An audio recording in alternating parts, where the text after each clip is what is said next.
말씀의 제목은 아이러니라는 제목으로 하나님 말씀 보겠습니다. 아이러니라는 제목으로 하나님 말씀 보겠습니다. 우리가 창세기를 계속해서 연이어서 보고 있습니다. 그리고 이미 47장까지 왔습니다. 47장에 대해서 우리가 한번 먼저 살펴봤고 오늘 47장 좀 마무리를 지려고 합니다. 47장 전체의 내용은 이렇습니다. 오랫동안 가족들과 헤어져서 애굽에 팔렸던 요셉이 애굽에서 이제 총리가 되었죠. 그리고 7년의 풍년과 이제 7년의 흉년이 시작되면서 2년이 지난 후에 이제 다시 요셉이 형님들과 만나고 화해하고 용서하고 또한 그들을 하나님이 원하시는 모습으로 세워 나가며 회복시키고 또한 아버지 야곱을 불러다가 애굽으로 데리고 내려오는 장면까지 우리들이 살펴봤습니다.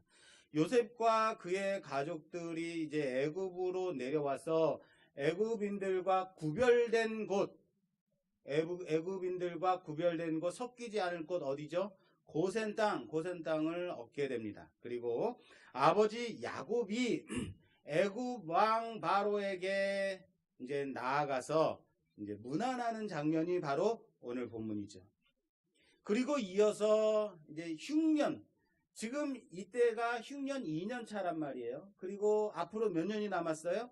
5년이 더 남았어요. 그 흉년의 날들을, 극심한 이 흉년의 날들을 애굽의 백성들조차도 자신들의 모든 물질과 돈과 짐승과 땅까지도 모두 다 처분하고 총리인 요셉을 통해서 애굽 왕 바로에게 팔고 자신들은 애굽 왕의 종이 되는 그런 내용이 47장의 내용입니다. 그 극심한 가뭄은, 너무너무 심한 이 가뭄은 국가적인 재난이죠. 전 세계에 걸친 재난이 되어버린 거죠. 이때 필요한 것이 뭐예요? 모르세요? 재난소득이죠. 재난소득들 다들 받으셨나요? 재난소득이 이제 통장에, 카드사에 포인트로 왔는데, 기분이 좋더라고요. 그리고 내가 열심히 이 망가진, 그리고, 지금 소상공인들이 장사가 안 되고 가게가 문을 닫는 경우가 많잖아요. 나 또한 나라도 열심히 좀 팔아줘야겠다 싶어서 우리는 열심히 매식을 했습니다. 그래서 한 달 만에 다 써버렸습니다. 열심히 사주고 먹고 함께.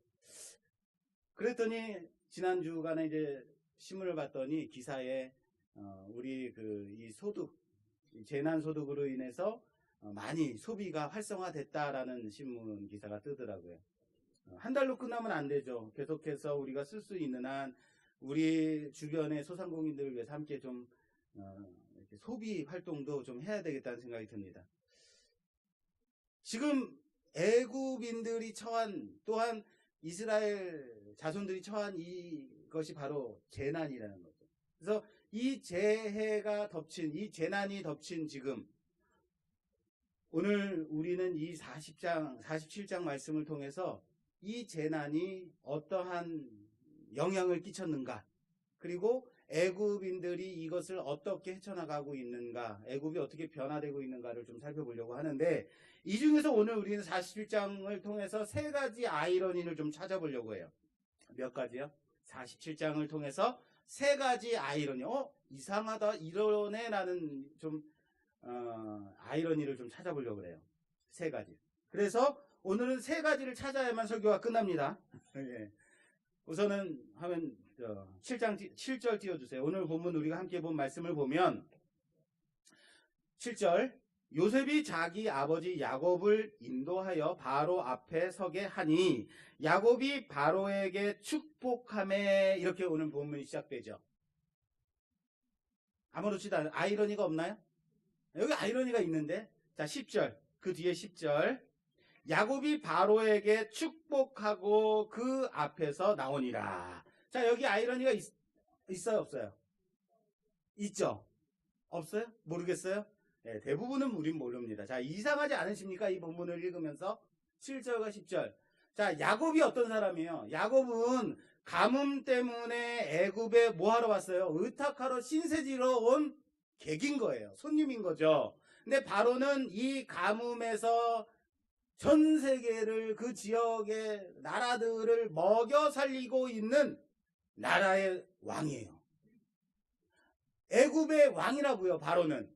그런데 야곱이 애굽 왕 바로를 뭐하고 있다? 축복하고 있더라라는 거예요. 이것이 이제 안수를 한 건지 뭐 축복의 말을 전한 건지는 정확하게는 모르겠습니다만, 축복도 한 번도 아니고 두 번이나 들어가면서 들어가서 앞에 서면서 축복하고, 그리고 나아갈 때 또 뭐 했다? 축복하더라라는 거예요. 여러분, 왕 앞에 설 때 고개를 숙이고 경의를 표하는 것이 당연한 거죠. 그런데 도리어 바로가 축복을 받고 있더라라는 거예요. 이것이 첫 번째 아이러니죠. 왜 그럴까요? 아무리 그 몸을 의탁하러 왔다 손 치더라도 축복의 주체는 누구여야 돼요? 제가 말을 좀 잘못 전달했어요, 지금. 자, 아무리 야곱이 나이가 많아도 지금 애굽 왕이란 말이에요. 그러니까 왕이 그 손님으로 온, 객으로 온, 신세지로 온 사람들에게 뭘 해줘야 돼요? 축복하는 게 맞는 거예요, 일반적으로는. 그런데 몸을 의탁하러 온 야곱이다 하더라도 우리가 이 말씀을 통해서 알 수 있는 것은 뭐냐면, 축복의 주체는 오직 하나님뿐이다.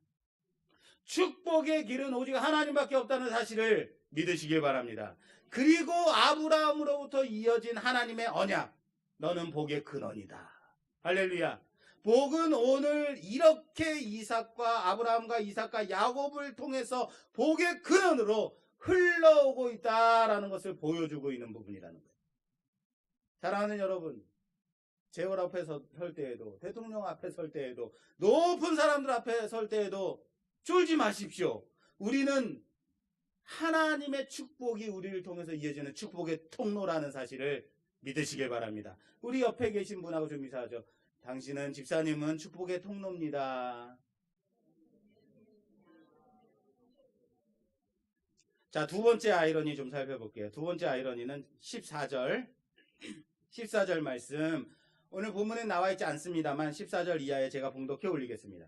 요셉이 곡식을 팔아 애굽 땅과 가나안 땅에 있는 돈을 모두 거두어 들이고 그 돈을 바로의 궁으로 가져간. 애굽 땅과 가나안 땅에 돈이 떨어진지라. 애굽 백성이 다 요셉에게 와서 이르되, 돈이 떨어져 싸우니 우리에게 먹을 거리를 주소서, 어찌 주 앞에서 죽으리이까.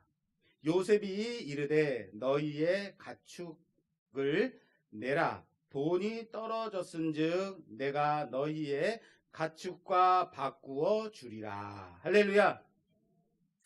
애굽 사람들이 흉년으로 이제 이 5년, 남은 5년차 흉년을 지내면서 먹을거리가 돈이 다 떨어진 거예요. 흉년으로 돈을 주고 곡식을 사서 먹었는데, 그리고 그 많은 돈들이 다 떨어져서 그 많은 물질이 다 어디로 갔냐면 바로에게 모아지고 있더라라는 거예요. 애굽 왕 바로에게 그 많은 물질이 흘러가고 있습니다. 바로는 점점점 돈이 많아지고 물질이 많아지고 애굽 나라는 부유해지고 있는데, 백성들은 어떻게 됐다? 먹을 거리가 떨어지고 돈도 떨어지게 된 상황이다라는 거예요. 식량이 떨어지자 애굽 사람들이 요셉 앞에 와서, 우리가 돈이 다 떨어졌습니다. 우리에게 먹을 것을 주십시오 라고 말합니다. 그랬더니 요셉이 뭐라 그래요? 너희 가축을 데려와라, 바꿔주겠다. 아니, 가축은 있었다는 거 아니에요, 그죠? 가축이 있으면 곡식이 떨어지면 뭐 먹고 살면 돼요? 가축 먹고 살면 돼. 고기 먹고 살면 되는데, 저 같은 사람은 야, 이거 빨리 가축 고기만 먹고 살아도 되겠는데, 이런 생각이 들 텐데, 우리 집사람 같으면 못 버틸 거예요. 저는 고기만 먹고 살 수 있습니다. 어쨌든 그렇게 먹고 살면 될 텐데 가축은 그대로 가지고 있었나 봐요. 총리 요셉이 백성들에게 가축을 팔라고 합니다. 어쩌면 곡식 대신에, 나 같으면 곡식 대신에 고기 먹으면 될 텐데라고 생각할 텐데, 어쨌든 애굽 백성들은 자신들의 가축을 다 가지고 와서 나라에다가 팝니다. 그러나 아무도 내용을 보면 불만하는 사람이 없다라는 거예요. 41장을 전체 읽어보면 애굽 백성들이 불만을 하지 않아요. 요즘 같으면 어떻게 해요? 요즘 우리가 완전 재난을 지내고 있잖아요. 재해를 맞이하고 있잖아요. 그러면 우리는 뭐 해달라고 그래요? 돈 달라 그러죠. 재난소득 달라 그러고 등록금 반환해달라고 하고, 그리고 기본소득 보장하라 이렇게 하지 않습니까? 예. 우리 같으면 아마 난리가 날 겁니다. 그런데 47장 내용을 보면 데모를 하더라, 시위를 하더라, 이런 것이 없어요. 왜 그랬을까요? 아마 가축을 가져왔는데 가축의 값을 충분히 쳐서 사준 듯 합니다. 불만이 없을 정도로 그렇게 가축의 값을 쳐서 줬다라는 거예요. 그리고 흉년이 더 심해져서 가축을 팔아 산 그 곡식마저도 떨어지게 됩니다. 흉년이 7년이니까 떨어질 만도 한 거죠.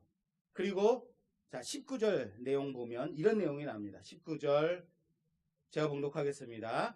우리가 어찌 우리의 토지와 함께 주의 목전에서 죽으리이까? 우리 몸과 우리 토지를 먹을 것을 주고 사소서. 우리가 토지와 함께 바로의 종이 되리니 우리에게 종자를 주시면 우리가 살고 죽지 아니하며 토지도 황폐하게 되지 아니하리이다. 그러므로 요셉이 애굽의 모든 토지를 다 사서 바로에게 바치니 애굽의 모든 사람들이 기근에 시달려 각기 토지를 팔았음이라. 땅이 바로의 소유가 되니라. 할렐루야.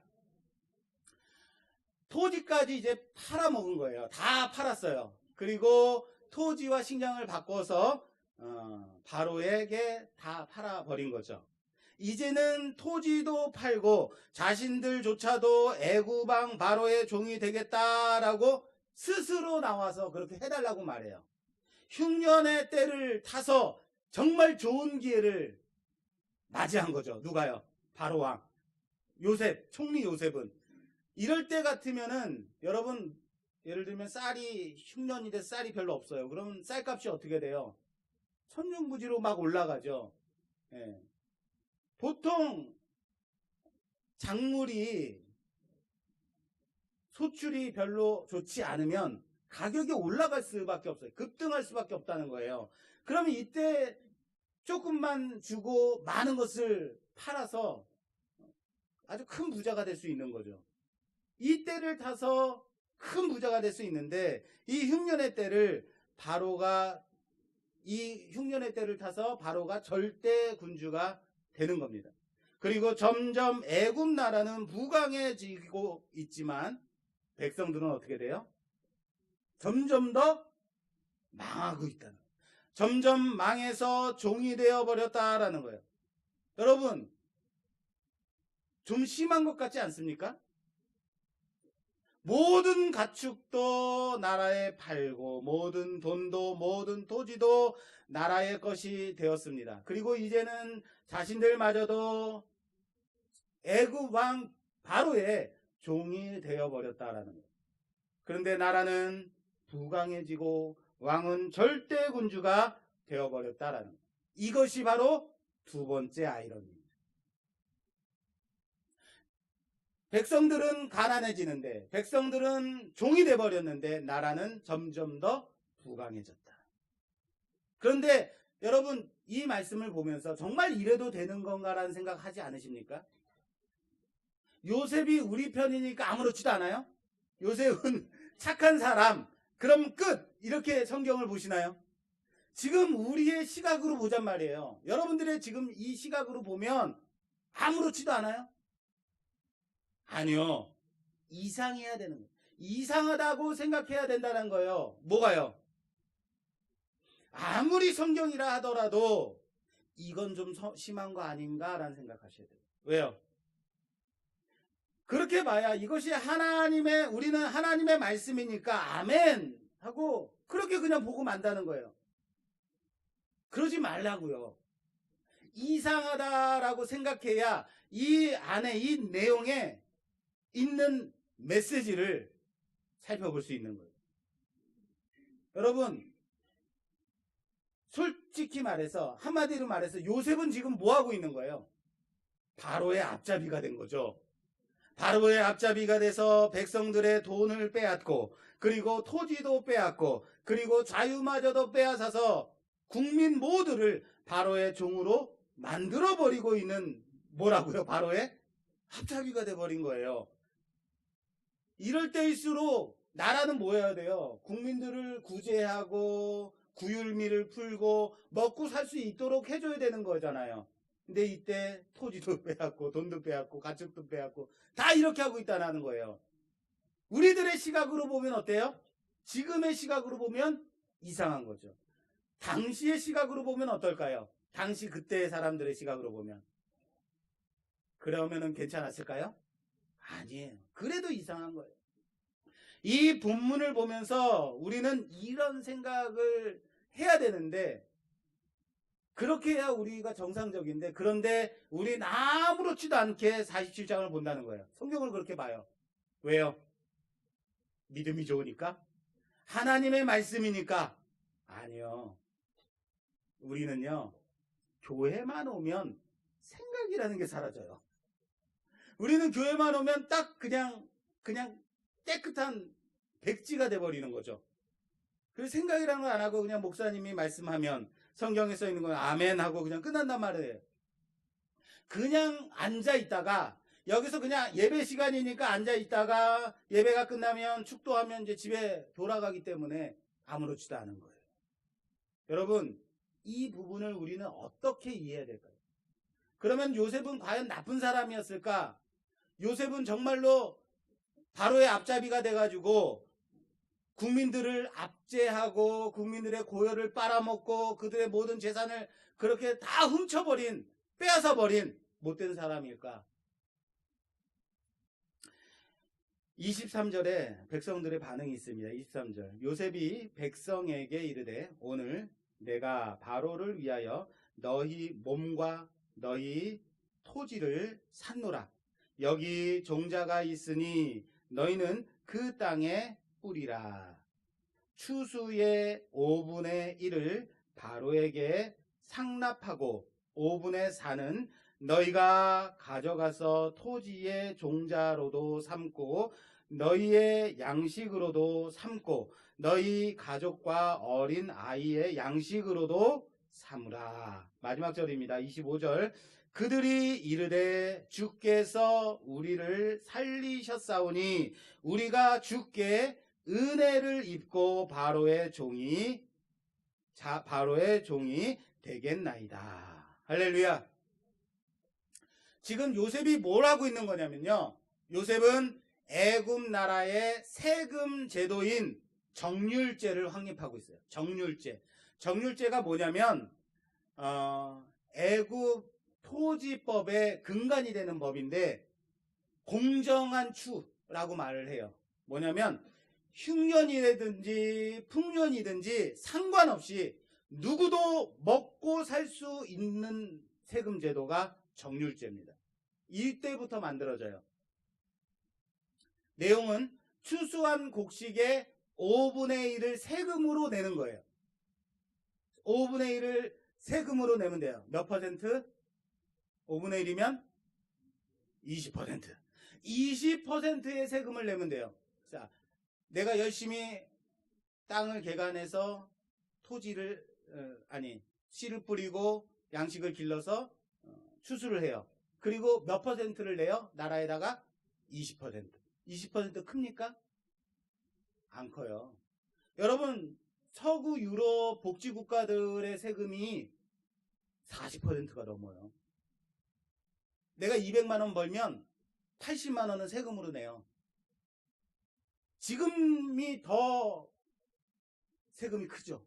근데 그때 당시에 그들은 나라의 뭐가 됐어요? 백성들이 나라의 종이 됐어요. 나라의 종이 되면 사유재산이 인정이 돼야 안 돼요? 안 되는 거예요. 그런데도 불구하고 모든 수입은 나라에게 바치면 되는 건데, 그리고 최소한의 먹을거리만 타서 제공받으면 되는 그런 종의 신분인데, 그런데도 말은 종이지만 요셉은 지금 나라의 세금 제도를 확립함으로 인해서 나라의 기틀을 확고하게 세우고 있다라는 거예요. 그리고 백성들의 반응이 어떻다고요? 25절에 그들이 이르되 주께서 우리를 살리셨사오니 우리가 주께 은혜를 입고 바로의 종이 되겠나이다. 스스로 자원해서 바로의 종이 되고 있는 거예요. 기쁨으로. 다들 자원하고 감사하는 마음으로 종이 되고 있다. 스스로 종이 되고 있다라는 거예요. 종이라면 최소한의 먹을거리만 제공받고 나머지는 열심히 피땀 흘려가지고 주인에게 갖다 줘야 되는 거예요. 그런데 그들은 20%만 5분의 1만 세금으로 내면 되는 거예요. 이게 아니면 그들은 살 수 없다. 살 수 있는 방법이 없다라는 것을 알고 있었다는 거예요. 그들은 이미 죽은 목숨인데 총리 요셉으로 인해서, 나라로 인해서 그들이 구원함을 받았다라는 것을 알았다라는 거예요. 그럼에도 억지로 또는 수용하기 어려운 조건을 제시하는 것이 아니라 얼마든지 충분히 감안할 수 있는 제도를 세웠다라는 것. 누가요? 요셉이. 그렇습니다. 사랑하는 여러분, 여러분들이 세상을 살아갈 때, 성도로 살아갈 때 어떻게 살아야 하는지 요셉에게 배워야 할 것입니다. 노동력을 착취하고 조물주보다 더 높은 건물주가 되어서 그런 건물주 노릇하고 나의 이익과 그 물질 축적을 목적으로 삼아서 다른 사람들에게 피해를 끼치는 것은 결코 하나님의 방법이 아니라는 사실을 아시길 바랍니다. 하나님은 우리 믿는 자들에게 세상을 구원할 자로, 세상을 이롭게 하고 함께 세워가는 자들로 세워지기를 원하신다는 사실을 믿으시길 바랍니다. 그게 세상을 살아가는 우리의 몫인 거예요. 애굽인들은 모두 바로의 종이 되었습니다. 그러나 애굽 왕 바로는, 그리고 애굽 나라는 점점 더 부강해졌다라는 거예요. 이것이 두 번째 아이러니입니다. 이 두 번째 아이러니임에도 불구하고 애굽 왕도, 애굽 나라도, 애굽 백성들도 아무도 불만하지 않았다라는 거예요. 자, 세 번째 아이러니 보겠습니다. 애굽은 점점 부강해졌습니다. 애굽 왕은 절대군주가 되었습니다. 그러나 애굽에 거류하러 온 이스라엘은 어떻게 됐을까요? 바로 다음 절 27절에 이스라엘 백성들의 상태가 나옵니다. 27절 보여주세요. 27절 제가 봉독하겠습니다. 이스라엘 족속이 애굽 고센 땅에 거주하며 거기서 생업을 얻어 생육하고 번성하였더라. 자, 따라서 합시다. 생육하고 번성하였더라. 그들은 생육하고 번성하고 있다라는 거예요. 여러분 가만히 생각해 보십시오. 잘 생각해 보십시오. 애굽인들이 처음에 돈이 다 떨어졌어요. 자신들의 돈이 다 떨어지자 뭘 팔았어요? 가축을 다 팔았어요. 가축을 팔아서 곡식을 사서 먹었습니다. 그들이 판 가축은 어떻게 되었을까요? 그들이 판 가축은 누구의 것이 됐어요? 바로의 것이 됐어요. 자, 6절 좀 보여주세요. 6절, 47장 6절. 애굽 땅이 내 앞에 있으니, 애굽 왕이 말하는 겁니다. 이스라엘 자손들에게 내 앞에 있으니 땅의 좋은 곳에 내 아버지와 내 형들이 거주하게 하되 그들이 고센 땅에 거주하고 그들 중에 능력 있는 자가 있거든 그들로 내 가축을 관리하게 하라. 무슨 말인지 아시겠어요? 애굽인들은 모든 가축을 다 팔았어요. 애굽인들이 판 가축은 모두 애굽 왕 바로의 것이 된 거예요. 그리고 그 가축은 이스라엘의 아들들에게 맡겨진 거죠. 왜요? 애굽인들은 본래 가축 치는 일을 어떻게 여겼다? 가증히 여겼다. 가증히 여겼기 때문에 그들은 가축 치는 일에 원래 소질이 없었어요. 그런데 이스라엘 자손들이 와서 우리는 어려서부터 가축만 쳐왔습니다. 애굽 왕 바로가 말합니다. 너희 중에 능력 있는 자가 있으면 내 가축까지 쳐라. 애굽 백성들은 자신들의 소유를 다 팝니다. 가축도 팔고 그래서 곡식을 사 먹습니다. 그리고 자신들의 돈도 다 떨어지고 가축도 떨어지고 땅마저도 다 애굽 왕에게 팝니다. 그들은 다 팔아버립니다. 남은 게 없습니다. 그러나 이스라엘 가족들은 어떻게 됐을까요? 오늘 본문 마지막 절에 나와 있습니다. 11절. 요셉이 바로의 명령대로 그의 아버지와 그의 형들에게 거주할 곳을 주되 애굽의 좋은 땅 람셋을 거하게 주어 소유로 삼게 하고 또 그의 아버지와 그의 형들과 그의 아버지의 온 집이 그 식구를 따라 먹을 것을 주어 봉양하였다.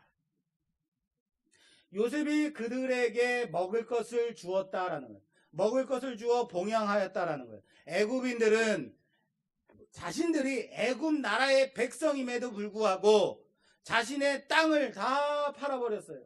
애굽 왕 바로의 종이 되어버렸습니다. 그럴 때에 이스라엘은 어떻게 됐다고요? 좋은 땅 람셋을 고센 땅을 얻어 그들의 소유가 되었다라는 거예요. 도리어 땅을 얻었어요. 그리고 어떻게 됐습니까? 요셉이 그들을 먹여 살렸어요.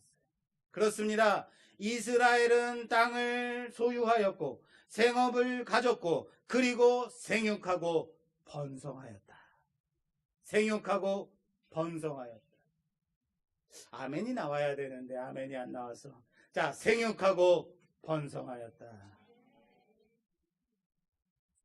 창세기 우리가 시작하면서 하나님의 언약, 하나님의 복이 무엇이었습니까? 생육하고 번성하라. 하나님의 지상 명령이 사람에게 준 그 복이 지금 이곳에서 이루어지고 있더라라는 거예요. 이것이 바로 세 번째 아이러니입니다. 이스라엘은 가뭄을 피해서 애굽에 의탁하러 왔지만, 신세지로 왔지만 애굽인들은 자신의 나라에 있음에도 불구하고 애굽 나라의 백성임에도 불구하고 자신의 것을 다 팔아서 생계를 이어가고 있지만 그럴 때에 이스라엘은 땅을 얻고 먹을 거리를 제공받고 생육하고 번성해 나가고 있다라는 사실. 망해서 내려갔는데 더 이상 먹을 거리가 없어서 그곳에 내려갔는데 그곳에 더 이상 내게 살 방법이 없어서 내려갔는데 실패하고 넘어져서 그곳에 내려갔는데 하나님은 그곳에서 하나님의 방법으로 새 일을 시작하시고 번성케 하시더라라는 사실을 믿으시길 바랍니다. 제가 중학교 3학년 때 실명을 했어요. 중학교 3학년 때 실명을 하였을 때는 정말로 내가 어떻게 살아야 되나, 꼭 이렇게까지 살아야겠는가라는 생각을 했습니다. 뒷골목에 있는 친구들을 따라 노는 애들 함께 놀러 다녔습니다. 뒷골목의 친구들하고 놀러 다녔습니다. 그리고 더 이상 이제는 내 인생이 이렇게 될 수는 없겠다. 일반 비장애인으로 살아갈 수 없겠다 싶어서 이제 완전 나는 망했다 하고 시각장애인으로 살아가야지 결단하고 시각장애인 재활훈련센터를 찾아가서 재활훈련을 받게 됐습니다. 내 인생이 완전히 망했다. 나는 시각장애인으로 살 수밖에 없구나. 이제는 어떻게 살아야 되는가. 그렇게 실망하고 재활훈련을 받으러 갔는데 그곳에서 저는 재활훈련을 받았을 뿐만 아니라 다시 예수님을 만나게 되었다라는 것. 펄펄 날아다니고 펄펄 뛰어다니고 사방으로 콩 튀듯이 튀어다닐 때는 만날 수 없었던 그 예수님을, 볼 수 없었던 그 하나님을 시력을 잃고 나니까 보게 되더라라는 거예요. 만나게 되더라는 거예요. 아이러니죠. 이겁니다. 뭐라고요? 아이러니죠. 내가 무엇인가 하려고 했을 때, 내가 무엇이든 할 수 있다고 생각했을 때는 결코 할 수 없었던, 만날 수 없었던, 이룰 수 없었던 것들이 내가 시력을 잃고 내가 도저히 할 수 없고 난 실패한 인생이다, 실망한 인생이다, 넘어지고 무너졌을 때 하나님이 나를 붙잡아 주시더라라는 거예요. 사랑하는 여러분, 그리스도인은 아이러니 속에 살아가는 인생이라는 사실을 믿으시길 바랍니다. 로마서 6장 6절 말씀에는 이렇게 되어 있습니다. 우리가 알거니와 우리의 옛사람이 예수와 함께 십자가에 못 박힌 것은 죄의 몸이 죽어 다시는 우리가 죄에게 종노릇하지 아니하려 함이니 이는 죽은 자가 죄에서 벗어나 의롭다 함을 얻었습니다. 할렐루야. 십자가는 아이러니입니다. 따라서 합시다. 십자가는 아이러니다. 죄의 몸을 벗기 위한 방법. 우리가 이 죄의 몸에 구속되어 살고 있을 때 이 죄의 몸을 벗기 위한 방법은 오로지 죄의 몸이 죽어지는 것밖에는 없다라는 거예요. 죄의 몸이 죽어야만 하는 겁니다. 다시 말해서 우리가 살기 위해서는 죽는 것이 있어야만, 육체의 몸이 죽어야만 된다라는 사실을 믿으시길 바랍니다. 예수와 함께 십자가에 죽어야 다시 예수와 함께 부활하게 된다는 사실을 믿으시길 바랍니다. 그래서 아이러니라고요. 그래서 십자가는 아이러니입니다. 십자가는 죽음의 형틀이지만 그 십자가로 인해서 우리는 예수 그리스도와 함께 생명의 부활을 맛보는 자들이라는 사실을 믿으시길 바랍니다. 로마서 6장 그 이하 10절 이하에 보면 이렇게 되어 있습니다. 그가 죽으심은 죄에 대하여 단번에 죽으심이요 그가 살아 계심은 하나님께 대하여 살아 계심이니 이와 같이 너희도 너희 자신을 죄에 대하여는 죽은 자요 그리스도 예수 안에서 하나님께 대하여는 살아 있는 자로 여길지어다. 할렐루야. 죄에 대하여는 죽은 자로, 하나님께 대하여는 살아 있는 자로, 살아가는 자로 말씀하고 있습니다. 그리스도인은 아이러니 속에 살아가는 자들이라는 사실을 믿으시길 바랍니다. 세상 가운데 있지만 세상에 속하지 않은 그런 자들이라고요. 아이러니죠. 아무리 큰 권력 앞에서 있다 하더라도 그들을 축복하는 자들로 살아가는 자들이라는 거죠. 열심을 다해 살아가지만 내 욕심을, 내 정욕을 위해 살아가는 것이 아니라 세상을 구원하는 그 일에 열심을 내며 내 자신의 유익을 위해 살아가지 않고 널리 세상을 이롭게 하는 자로 살아가는 아이러니 속에 살아가는 자들이라는 사실을 믿으시길 바랍니다. 그렇게 살아갈 때에, 그렇게 아이러니 속에 살아갈 때에 하나님이 우리에게 허락하신 하나님의 복이 우리를 통하여서 이루어짐을 생육하고 번성함의 복이 우리를 통해 이루어짐을 보게 될 것입니다. 믿는 자들은 바로 그 복 가운데 살아가는 자들입니다. 믿는 자들은 바로 그 복의 통로로 살아가는 자들입니다. 세상 가운데 생명 있는 자로, 세상 가운데 생명 없는 자들 중에서 그리스도의 생명으로 인해서 생명 있는 자로 내 자신을 죽임으로 말미암아 그리스도가 사는, 죄에 대하여 죽음으로 말미암아 하나님께 대하여 살아가는, 살아있는 자들로 세상의 아이러니 속에 살아가는 우리가 되기를 주님의 이름으로 축원합니다. 하나님의 은혜가 우리 가운데 충만함으로 말미암아 내가 망하면 내가 죽음으로 말미암아 그리스도가 살아나고 내 속에 그리스도가 나를 인도하시고 이끌어 가심을 믿는 그런 아이러니 속에 살아가는 자들 되기를 주님의 이름으로 축원합니다. 축원합니다.